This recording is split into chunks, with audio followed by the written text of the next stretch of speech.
Alors bonjour, un petit exercice sur les relations d'équivalence. On va faire une relation d'équivalence dans C.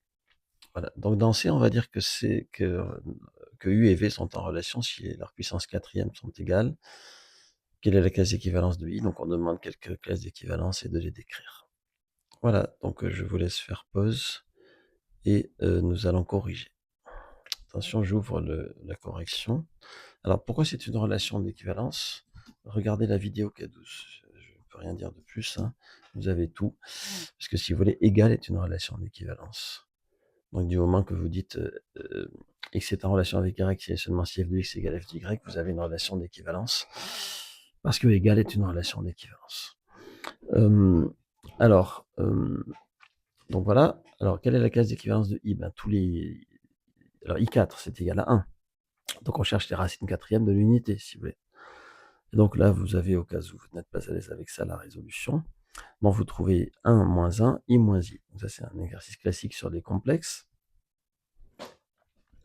En deux mots, pour résoudre la racine quatrième de l'unité, vous faites la puissance 1 quart. Mais quand vous mettez la puissance 1 quart, il faut penser aux 2 i capi, c'est tout.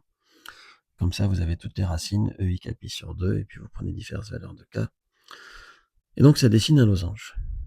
Voilà, très bien. Alors peut-être que les classes d'équivalence sont des losanges. Alors, attention, ça dessine un losange parce que le cerveau humain a tendance à relier les points par des segments. Mais en fait, c'est juste ces 4 points-là. Alors maintenant, la classe d'équivalence de 1 plus i. 1 plus i, alors 1 plus i puissance 4, ça se calcule facilement en faisant le carré du carré, comme dans mobile à pointe. Hein. Et donc là, vous avez moins 4. Donc on cherche à résoudre V4 égale moins 4. Donc parmi les racines de V4 égale moins 4, il y aura 1 plus i, évidemment, puisqu'on l'a trouvé comme ça. Alors, moins 4, c'est 4 fois i pi, et puis on rajoute le 2i capi, et puis on fait la puissance quatrième. Donc la racine quatrième de 1 quart, c'est racine de 2. Hein. Puis là, vous distribuez le 1 quart, vous obtenez ça, et vous prenez les différentes valeurs de k. Donc ici, 1 plus i, je l'ai mis là. Donc c'était devinable, si vous voulez, dès le début. Bon, donc c'est plus ou moins 1, plus ou moins i. Voilà, donc l'opposé, le conjugué, l'opposé du conjugué, etc. Et donc là, cette fois-ci, ça fait un carré. Un carré du moins parce qu'encore une fois, on a relié, mais bien sûr, il n'y a pas de segment, il n'y a pas de lien, c'est juste les 4 points. Donc des fois, c'est un losange, des fois, c'est un carré. Bon, on se souvient d'ailleurs qu'un losange est un carré si on prend la peine un carré est un losange, peut être vu comme un losange si on tourne la tête. Hein. Donc après, on nous demande la classe d'équivalence de e i pi sur 3. Donc e i pi sur 3, on résout. Donc là, ça va encore plus vite, si vous voulez. Donc en fait, qu'est-ce qui se passe? C'est que ici, si vous prenez k égale 0, vous avez e i pi sur 3, peu importe où ça se trouve.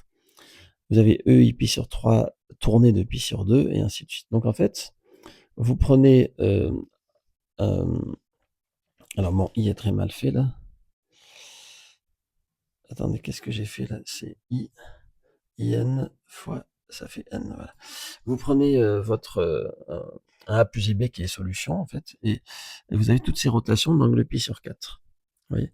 Donc en fait, si je prends le temps de montrer,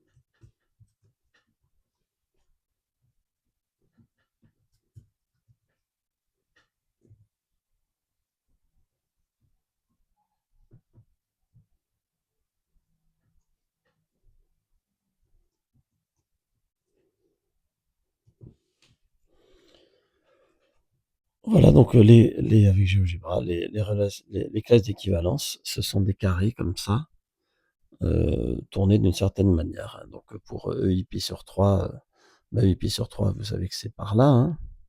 Voilà. Pour 1 plus i, c'était là. Pour i, c'était là. Et voilà les relations d'équivalence. Les classes d'équivalence, pardon, ce sont des groupes de 4 points comme ça. Alors évidemment, il y a 0 tout seul dans sa classe. Voilà. Mais sinon, ce sont des 4 points qui, vous voyez, ça forme une partition de C. Encore une fois, puisque de telles classes sont évidemment disjointes. et tout nombre complexe, bah, il est dans une de ces classes, vous mettez ces 3 compères en tournant comme ça, et voilà, voilà cet exercice.